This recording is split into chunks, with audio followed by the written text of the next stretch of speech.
All right. Welcome to Monday Night Bible Study. We're continuing in our study in Revelation, and we're talking about the similarities between all the events in Exodus and the 10 plagues and all those things, and how similar they are with a lot of what we find here in our prophecy study and mainly the book of Revelation. But I'll call tonight's session a course correction, because in studying through this stuff, I kind of realized something this week or about a week ago, and I figured out one reason why some of this seems so confusing to me, and why I felt like, when we got into this book, the farther we go, I feel like I'm running in mud with concrete shoes on, and just not getting anywhere with this. Well, one reason is because as I got to looking at these things, there's basically three main categories that all this fit into. I mean, other than the things that are and things you've seen and things to come hereafter. But there's the 7 seals and the 7 trumpets, and then the 7 vials of judgment. And the way I've been going at this, kind of taking it a chapter at a time, which is really not correct, because the chapter divisions in the book don't really match exactly with the different categories of what we're looking at and what's going on there. So, anyway, that kind of led me into thinking, well, I need to just stop before it gets any worse and make a kind of a course correction and look at this from a different perspective, which is, I believe, something we always need to do. We always need to be examining. Examine all things. Now, we should have a baseline, of biblical truth, but we shouldn't just assume that, that the course we're on is the right one and so on, or that we're doing things the right way or whatever. So anyway, I got to thinking about why the Bible is divided up into chapters and verses like it is. I don't know if you've ever had anybody ask you. Somebody one time asked me, why, was the Bible written this way, or, when was it divided up like this? I think you and I have had some discussions about these things.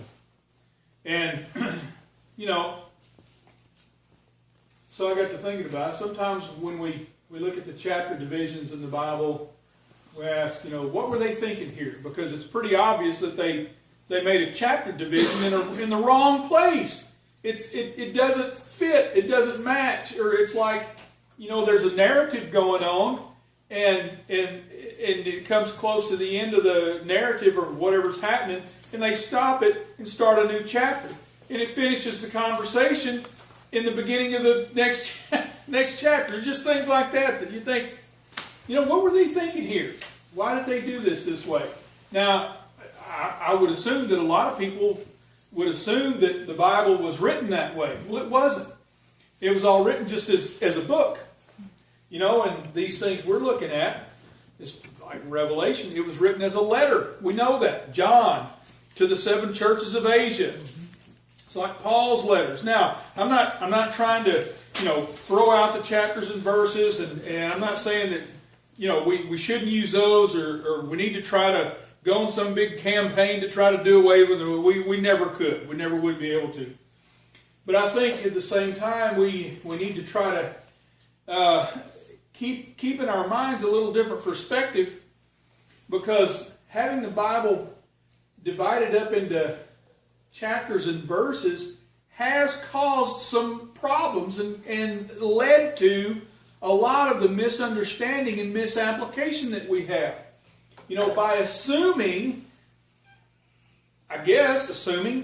that the Bible was written that way, or that by some divine inspiration it was divided up that way, we just accept that, and that has led to and contributed to the common practice we have of just going in there and pulling out one single verse and standing it up by itself and building some whole big doctrine around it, And that's really how the majority of biblical error has come about and been, supported, and why we have so much of it.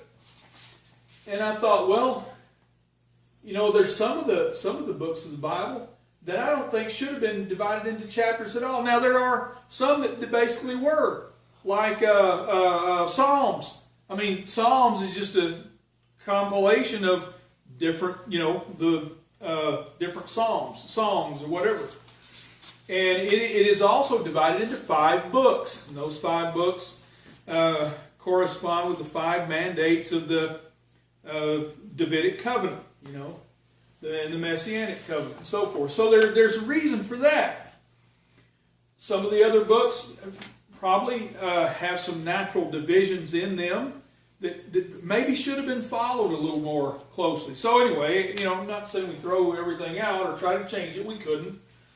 And there are some benefits, because it does make things a little easier to find when we could say, well, go to Romans 12:2. Bing, we can go right straight to it. But then I thought, what if originally, maybe God had something different in mind, and having the Bible put together. Do you remember in Luke chapter 6, I think it was, here, we're using chapters, where Jesus went into the synagogue, and he asked him to bring him the Isaiah scroll. They brought him the Isaiah scroll. It says he opened the scroll and found the place where it was written, the Spirit of the Lord is upon me, He has anointed me to preach the gospel to the poor, and, heal the brokenhearted, and so forth. And I thought, what if, in God's Word, He meant for it to be where, when we wanted to find a certain thing, that we had to search the Scriptures? Mm-hmm. How much more familiar with the Scriptures would we be if it were that way? And how much better would we know the Scriptures if it were that way?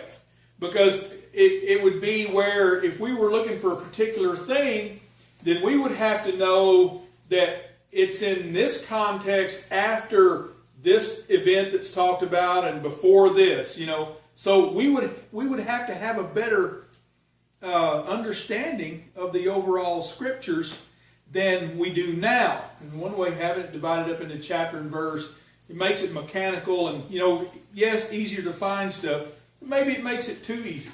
So anyway, that was just some of my personal kind of gripes and reflections on. See, you buy a kid a new toy, they tear it up. That didn't last no time. One other thing, the first translations, the words even ran together. Yeah. No division between in the Greek, yeah. So it's like, yeah, it was a humongous task to read the Bible. Mm-hmm. Yeah, you had to know all of the Greek grammar and all that stuff to be able to read it. It was just an attempt to make it easier to do a section at a time, study a section at a time. Yeah. Well, I don't think there's anything devious about it. No. I mean, I think they had completely honest motives in doing that. The problem was one person did it. There was no consensus of people agreeing that where it needs to start. Yeah. In fact, I looked this up because a lot of people, well, how did it come about and when? Well, our modern chapter division of the Bible was created by Stephen Langton, who lived around 1227. The Wycliffe's Bible, and I didn't know this, for I never read this. I didn't remember it. That the Wycliffe's Bible, which I had to write a paper on Wycliffe this semester. It's pretty interesting. Some interesting things about him. He really was a true Renaissance man, and one of those guys back there during those Renaissance times, like Galileo and all, they're really genius, guys for their times. I mean, Anyway, ended up, Wycliffe was excommunicated and all that, but he wasn't executed. He died of natural causes, but then after his death, some years after his death, because of things he had written and because of his Bible translation, they condemned him, dug his bones up, and burned him, scattered the ashes. So that's what good they thought that would do to him. So that was once you're Wycliffe. dead, right? Yeah. But anyway, so Wycliffe's Bible was the first one to use chapter divisions, but no verse divisions, and then the English Bible trying to follow the pattern with their same division system. So it kind of morphed over time, but some of those things they developed in the the Middle Ages there. Bible verses were chapters back then, Bible verses later. A Jewish rabbi Nathan in 1448 did some of that, and 1551. So it's kind of a progression, I guess, an evolution, I guess you could say, to get to the where we were. And Erasmus, I'm not sure, because Erasmus was instrumental in the Greek New Testament and all that. And I've seen, in fact, held in my hands an original Erasmus editor's edition of his 1521, I think, Greek New Testament. But I don't remember if it has the verse divisions. But anyway, so there's a little bit of history. That's how all that came about. And the Geneva Bible was the first one to include both chapter and verse divisions for both Old and New Testament, so forth. So most Bibles, I've never seen a Bible that didn't follow that same pattern. So anyway, that's kind of how that came about, and it's okay. But I think maybe sometimes we should, especially in Revelation, maybe read it as a letter, since that's what it is, and make, instead of wrong division, we need to rightly divide. And rightly dividing the word is not just understanding which part is written to what group of people at what time and for what purpose and so forth, and what's written to us and what's not and all that. Rightly dividing the word is also looking at it and grouping like subjects and so forth. Things like we find here in Revelation. So anyway, on the chart that I gave you there, we won't go over this whole thing, but this, I like this chart, and I forgot to put the source credit. I forgot to put the citation on there, so I apologize for that. But anyway, it should have been in that. Should have been on the PowerPoint. Anyway, this is not my original work, so I'll just make that. I pulled this off the internet. Anyway, I like this chart, even though we can't read it on the screen, and I can't even read the copy I made at home. But the ones Julie made, it worked. They're pretty good. You can kind of read it. The main thing I wanted to print this off for is because this gives us these three divisions of judgments from God, the seven seals, and what happens, and they trigger the seven trumpets, and the seven trumpets go off, and the things that happen during them, and then in the seventh trumpet, then that opens up the angels with the seven vials of wrath, and it says in there, all of the different things. But this chart here groups the things that happen in the category that they're supposed to be in, not just in the chapter, because the chapters in the book don't really follow the events and the things that are happening. It makes it confusing. And you'd think it's so simple. I would have realized that before, but that's one reason I've been kind of stumbling around at this and having such a hard time, putting this together. So anyway, kind of slow. The older I get, the slower I get. Like I said, it takes me 2 hours to watch 60 minutes. So I'm pretty slow. But anyway, kind of like my old Jeep, it won't go. It'll get you about anywhere you want to go and back. It won't do it fast, but it'll get you there. So anyway, kind of a course correction as we go through this. I'm going to look at these things from a different perspective. And I would like to have had more in this to go over tonight, but I didn't because I just kind of, finished putting this together a couple of days ago. It's always amazing to me that, I can do a study and sometimes weeks in advance. Sometimes it's like that day. Because, or I can have it all put together and I like it and then I go, well, always I like to review everything, go back through there, or it's uncanny how often I'll just stumble across something that explains something out of, the upcoming session or something like that, and adds something to it, or explains something, or gives insight, or in some way or another contributes to the study. And so, I have to go back and change stuff, or add it in, or something like that. And so, anyway, let's take a look at these things. And it might help us to kind of keep in our minds what's happening in all these events and kind of the progression that they come in as we try to kind of work out a timeline of events in our minds. Okay, and under the 7 seals, and this is chapter 6 through chapter 8, verse 1.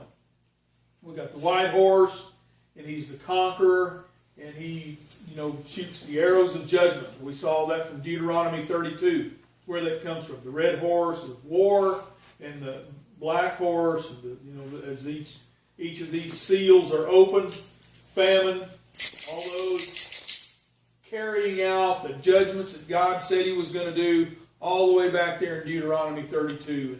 And even there's kind of, some similarities with things we find in back in Exodus, back in the Exodus from Egypt with Pharaoh and all that, the 10 plagues.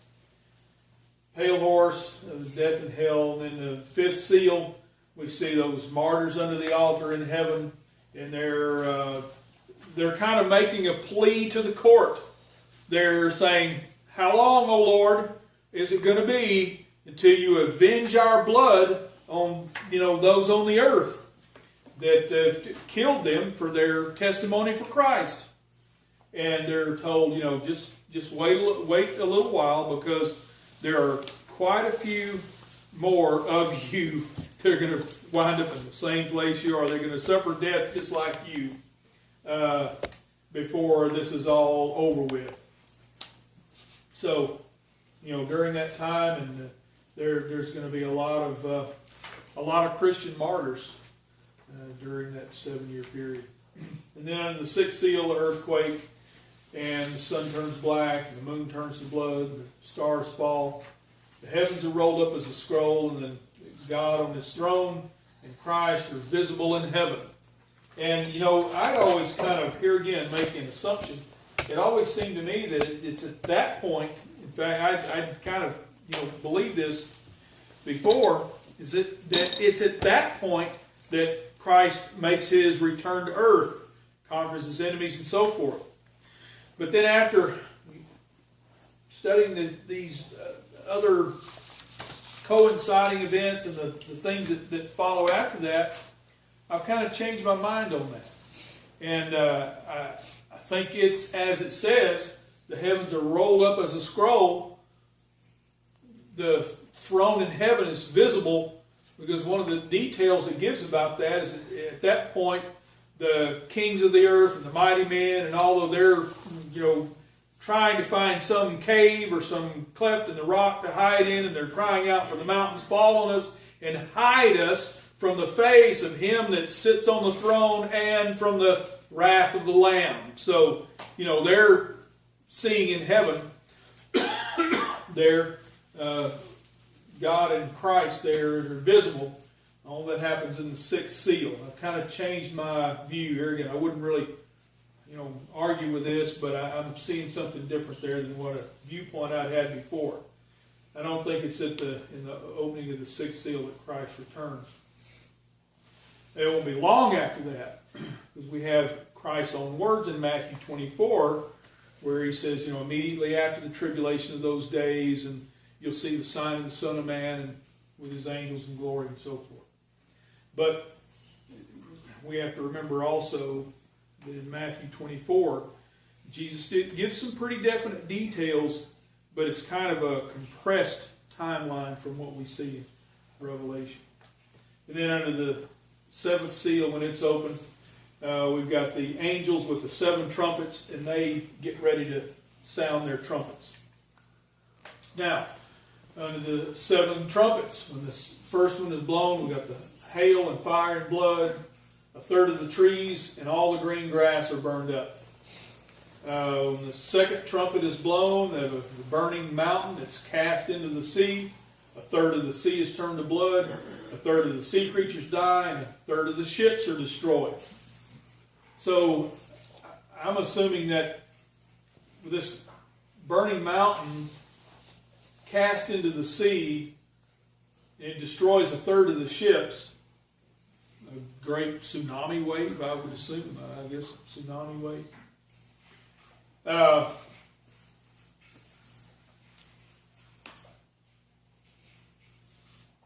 Your dog cleaning out a pan? See her food. Maybe she might be up there on the countertop licking the pan. Then a third trumpet's blown. We have the great star burning as a lamp falls from heaven on the rivers of water, and they're turned to wormwood, poison water, and so forth. Fourth trumpet, a third of the sun, and a third of the moon, and a third of the stars darkened, and the light of the day and the night reduced by about a third. And then there's angel proclaims there's three woes of the remaining three trumpets. So look at my notes. If I have anything, no, I don't have anything additional.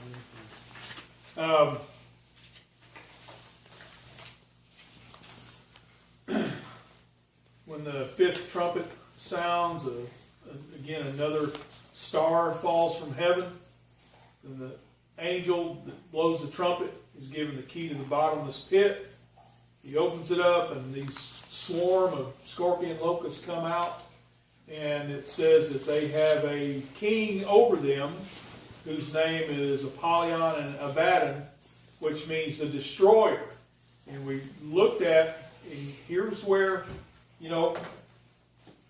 always it made the assumption that these were demonic creatures coming out of the bottomless pit, and that this king over them, this Abaddon, Apollyon, the destroyer, was some high-ranking demonic being that was king over them. Until examine that in light of the scriptures, and what we find there is hang on just a minute. These are not demonic creatures. These are agents of God doing His bidding, going out there in the earth, performing certain judgments on unbelieving men, and tormenting them with the purpose of bringing them to repent of their evil deeds.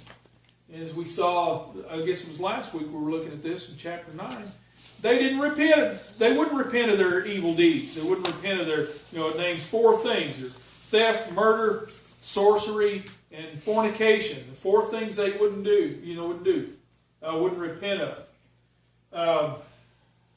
I looked up a little bit on, sorcery, kind of some definite definitions, but it's not anything different than what we think about, just witchcraft, manipulating evil spirits in certain ways to have influence over people or things. Kind of also includes some forms of mind control. A lot of the stuff that we see in the cult manipulation is basically sorcery, and especially if there's the use of any kind of hallucinogenic drugs and things like that. So anyway, So this destroyer, and this is the destroying angel, the same one that we've seen several times in Scripture already. The same one that this destroyer, if I understand this right from looking at Scripture, this is the same one that went that night, the first Passover in Egypt, when they had to put the lamb's blood on the doorpost to mark their house so that the destroyer would not come in there and kill their firstborn, and killed all the firstborn in Egypt because they didn't mark their doorpost with the blood of the lamb. That's the same destroyer. So these are agents of God. And, all the angels don't look like Aunt Bee. That's what we all think, all angels are like Aunt Bee. They do good stuff and they take care of people. And that's not so. God has a lot of agents that He is, set for certain things, and they're, set to carry out His orders in judgment. In fact, that's what we see in the sixth trumpet, when it's blown. We've got the four angels that are in the Euphrates River, and it says they've been prepared for a day, a day and a year and a month and a specific time. And they're going to loose this monster horseman or monster horse army with these monster horses that have lions' heads and serpent tails, and they breathe fire and brimstone. And it says that 1/3 of the remaining people on the earth are going to be killed by these monster horses that ride through in this huge army. And these two are agents of God carrying out His judgment. And so anyway, I guess I'm glad that I've gone back through this, because if nothing else, I'm seeing where a lot of things I had assumed before, or just, we've heard all the prophecy stuff all our lives, and we've read it and all this kind of stuff, and just kind of accepted explanations for these things, and that these were demonic creatures and so forth. And we never, or I never really stopped to go back and examine these. Is that true? Is this really an accurate assessment of these creatures we see in this book? Well, no, it's not, because these are not demonic creatures. They're agents of God doing His bidding. If you remember from, I guess it was the last time we talked about, and I think I've still got it on the whiteboard. I should have brought it in here. These things that are happening, these don't serve any of Satan's purposes. Here it's like we assume all angels are like Aunt Bee. Well, we assume that the devil is just like this mischievous, he goes around with this pitchfork gigging people, he just wants to do mean stuff and hurt people, and he just wants to make people do bad things. But that's not his whole plan and purpose. He has specific things he's trying to accomplish. And everything he does goes toward those purposes. And just go around tormenting people, that doesn't serve his purpose. So these are, anyway, that's a different perspective on this. I'm not saying you have to, look at this the same way I do. I'm, throwing out a different explanation and a different viewpoint. So, the seven trumpets. Now, when the seventh trumpet, oh yeah, wait a minute, I forgot one thing. Also, during the sixth trumpet, and this is one of those arbitrary kind of chapter breaks that I was talking about, that I don't think is right. And that's where, this narrative about the monster horsemen and all that, John describes that, and then it changes chapters and it goes to the mighty angel. It says, and I saw a mighty angel, coming down from heaven, and he had a rainbow around his head. His legs were like pillars of fire, and so on. He set one foot on the land and one foot on sea, and he cried with a loud voice, and he proclaimed some things and all that. And then he says he had a little book in his hand. And then John says, and I heard a voice from the altar that told me to go and take the little book out of the hand of the angel. So he went up to the angel and said, give me the little book. And then the same voice he heard before, said, now take the little book and eat it. And it'll be sweet in your mouth, but it'll be bitter in your belly. So I ate the book, and it was, well, all that's going on, that's all part of the, during the sixth trumpet. And we get the impression that, wait a minute, the sixth trumpet stopped here, and there's other stuff going on. But then we read on, and then we find where the seventh trumpet is blown. So for these things to be categorized under the heading or the subject of these particular trumpets, they have to go together with that. They have to have something to do with that blowing of that particular trumpet. And I'm not, here again, I'm kind of, for me anyway, looking at this from a different perspective, it's like plowing new ground for me. And it will be, I don't know, years. I may never come up with all the answers to this or even answer my own questions, because it seems like the more I study this, I get a whole lot more questions and a lot less answers learning to, if nothing else, throw out some old assumptions, or at least not just cling to old assumptions. Look at things from a different perspective. Now, under the seventh trumpet, the final judgments are proclaimed. Also during that, after the seventh trumpet is blown, we have the vision of the woman and the dragon.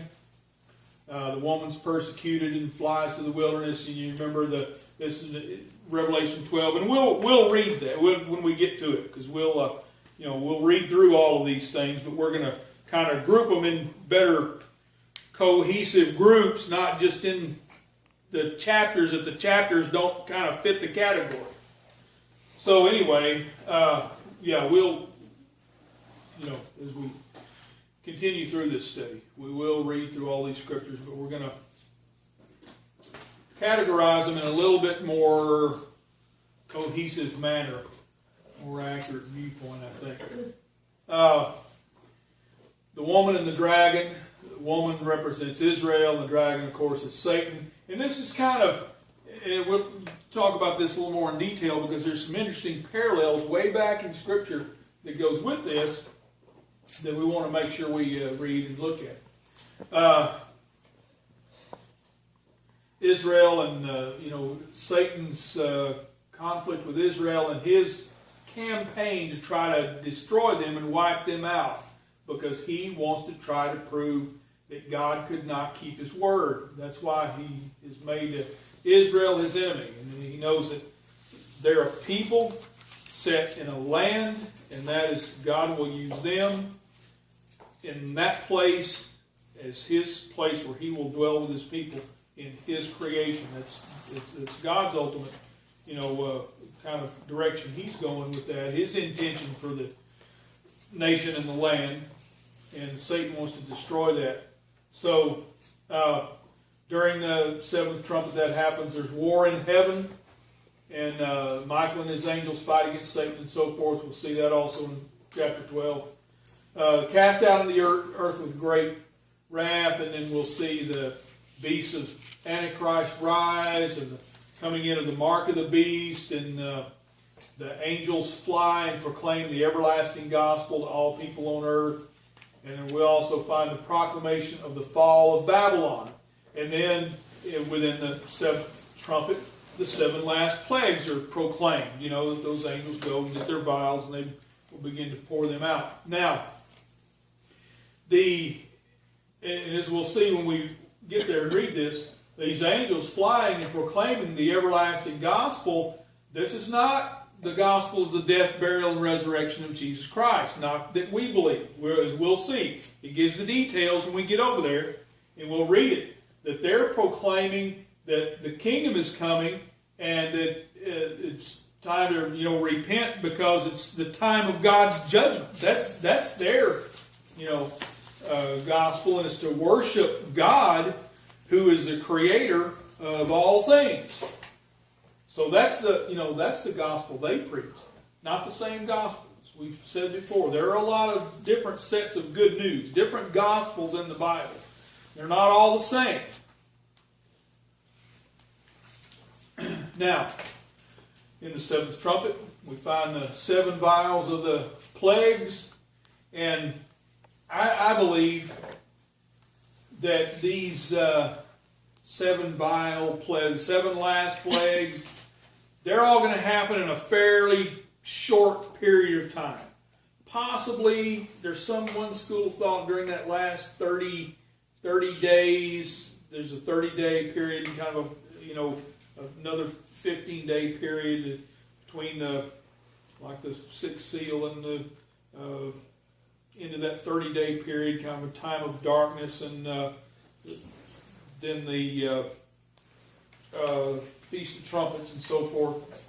So these things apparently are going to happen in a fairly rapid succession, in a more or less short period of time at the end. There'll be terrible sores on those who worship the beast and have the beast mark on their hand or forehead and so on. The sea becomes as a dead man's blood, and all sea life dies. So you can imagine how bad that's going to be. I mean, the whole world's going to stink just from that alone. Rivers and fountains of water become blood. Now here's one of those parallels we were talking about with the 10 plagues in Egypt. One of the things that happened there was they turned the river to blood. And if you remember, we'll probably go back over and look at some of those details, especially when we're going through these 7 vials. Now, there were certain of those things that Pharaoh's magicians were able to duplicate as well, because they were sorcerers. They knew how to manipulate spiritual forces to, do supernatural things. So I've explained that one. I don't know, but they knew how to do it. Under the fourth vial, the sun's heat becomes very intense. It says men are scorched with great heat and so forth. And the beast's kingdom is full of darkness. They commit blasphemy against God and experience great pain. And I don't know, in some of these, I don't remember exactly which one of these judgments it is. It says they gnawed their tongues for pain. It might have been during the scorpion locust plague where they wanted to die and couldn't die. And I'm assuming that wanting to die and couldn't die, by their own hand, may have carried on. I don't know. Other than we've seen, several of these events where a third of the people were destroyed and so forth. Under the 6th vial poured out, the Euphrates River dries up. And the army of the kings of the east, it says, don't know exactly who they are, but some kings in the east, across the dried up Euphrates River they come, and there's 3 unclean spirits like frogs. Now these we know are not agents of God. These we know are demonic creatures, because it says unclean spirits. And so just by that alone, we know that these are not angels of God. These are not, His agents doing His work. Unclean spirits like frogs, and they're doing things to draw these men to the battle of Armageddon. So even though they, are following Satan, still they're carrying out ultimately God's final judgment. So all of these armies, here they go, and they're headed to the Valley of Armageddon. And they're going to try to once and for all wipe Israel out. There's, of course, one school of thought, and it's very easy for us to kind of follow this line of thinking, that this army of the East and so on will be primarily made up of Islamic, armies, Muslim armies, and so forth, because they want to wipe Israel out. Well, by this time in history, everybody's going to hate Israel, and everybody's going to want to wipe them out. But anyway, So, Battle of Armageddon. And then when the seventh vial is poured out, there's a voice from the throne that says, "It is done," which means that's the end. That's the full measure of God's judgment poured out on the earth. He's not going to do any more. And then there's a great earthquake and great hail, falls on men. Which here's another parallel with one of the plagues we saw in Egypt. It was a great hail. That was one of the plagues. Beat up their cattle and beat up their people and all that kind of stuff. And also the proclamation of Babylon's doom. And that's one of the things, and we'll look at this when we get over there, about the mystery Babylon and the Babylon religion and all that. I want to put together maybe something specific on that to tie in the things we see in the world that are still with us today that are kind of, I guess we'd call it in archaeology, diagnostics of the mystery Babylon religion. And these are common things that you can trace all the way back, as far back in history as you can go. And, archaeology verifies these things too. It shows us that there's a common thread of the mystery Babylon religion that goes all the way back into ancient times. And that will continue, and that will be the dominant religion of the day under the Antichrist and so forth. But anyway, we'll see its doom pronounced and the things that happened to it under the 7 vials of plagues. So, anyway, that's kind of where my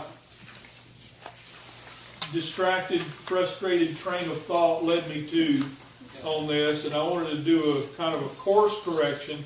And so, from going forward in this, I'm going to group these things a little different and look at this from a little different perspective, and hopefully some of these things will be clearer and we can make a little more sense out of this as we move through. And I think it will be better. It should flow better, and we go ahead and move along through these things and not get bogged down in a lot of details and all that kind of stuff. So, anyway, all right. Anybody got anything? When you said that a while ago about thinking about Revelation as it is instead of our preconceived notions and things, I thought one of the things that might make people think like that is the books and the movies and the stories and things for years and years, and it's usually bad guys in all black or weird or something like that. And so all of those are focused on what Satan and his people are going to do, and it takes God out of it. Where this puts God back in. That he has this plan that he's going to carry through. I'm glad you said that. Because I've always looked at Revelation, we're seeing all this terrible stuff. We're thinking, boy, this is Satan wreaking havoc in the world and all that kind of stuff. And that's what wait a minute. No, wait. Satan is not the focus here. How does the book start out? It started out, this is the revelation of Jesus Christ. And what he's doing and what he's going to do. He's the one with the book. He's the one opening the seals. He's the one calling the shots. He's the one giving the commands and making the things happen. This is his plan and purpose being carried out. This is the revealing of his plan and purpose, not Satan's. So I'm glad to finally get that whole different perspective. And how often we tend to do that, I think, with other areas in the scriptures, and we look at it like it's something Satan's carrying out, or we give him too much credit for things that, anyway, that it's not really the case. So, like I said last week, calling it the destroyer. Well, the destroyer can be from God. Yeah. Destroyer, you think it's a bad person. Yeah. Not necessarily bad. Yeah. I mean, That's a good person doing the proper thing. yeah, if we go back and look at the scriptures, we find the example of the destroying angel, and every time we find it, it's doing God's bidding. So, you know, if that's the precedent that has always been throughout Scripture, then that's the way it's going to be in the end. You know, so yeah, this is God carrying out His. Well, it changes your whole mind. I don't speak for everybody, but it changes your whole outlook on it. Like, well, this is not, like you said, this is not Satan's plan that he's carrying out. This is the plan of Jesus. Like I say, puts it back into whose hands it belongs. Right. Gives you some hope. Yeah. You agree? You agree with that? Satan doesn't even come in until Armageddon. Yeah. In the book, you know, he finally shows up. Yeah. And there, whatever, if it's at the midpoint or whatever point it says there's war in heaven, and you know Satan and his angels fighting with Michael and his angels, and what I think's going on there is that I think in Satan's plan, one of the reasons he sets up his man on earth, the Antichrist, and I'm going to tell you, I'm kind of wondering if the rebuilding of the temple in Jerusalem and the reestablishment of all of that, if maybe Satan doesn't have more to do with that, we assume it's God. And all the prophecy people now, they got the warehouses full of the stuff of the temple, and they're ready to rebuild it all, and they got the priests and all that kind of stuff. Well, maybe, but what if it's not? What if it's just another part of the whole religious deception that Satan has promoted for all of these centuries, knowing that the one thing he has got to have is he has got to have Israel's place of worship in God's city so that he can put his man in there to make the grab. You know, he knows he's got that. So what if that's the case, and that at the time that the Antichrist rises and he sets himself up at the temple and he sets his image there for everybody in the world to worship and demands that everybody worships his image, and they have to take the mark of the beast. What if it's at that time when that is happening on earth, coinciding with the war in heaven where Satan is trying to attack the very throne of God? So he's at the same time he's trying to make the grab on earth, he's making the grab in heaven too. There has to be some reason why there's war in heaven. Because if it was just because they hated each other and they just wanted to fight, they would have been fighting, you know, forever up there in the heaven between the angels and the demons and so forth. But there has to be some specific reason. I'm just saying, what if that's the push? He's making the grab for the earth and making a grab for heaven at the same time. He loses in heaven. It's a failed attack, failed attempt. And as it says, Satan is cast to the earth, and all of his demonic forces are all cast to the earth. It says, woe to the inhabitants of the earth, because Satan is cast into the earth with great wrath. So, you know, he's going to try to destroy Israel, because if he can't have it, he doesn't want anybody to have it. He wants to try to destroy them, to try to prove that God couldn't keep his word. Anyway, by the end of this, we should all be completely confused with prophecy stuff. But I think maybe we'll come to some conclusions. So, all right, let's pray.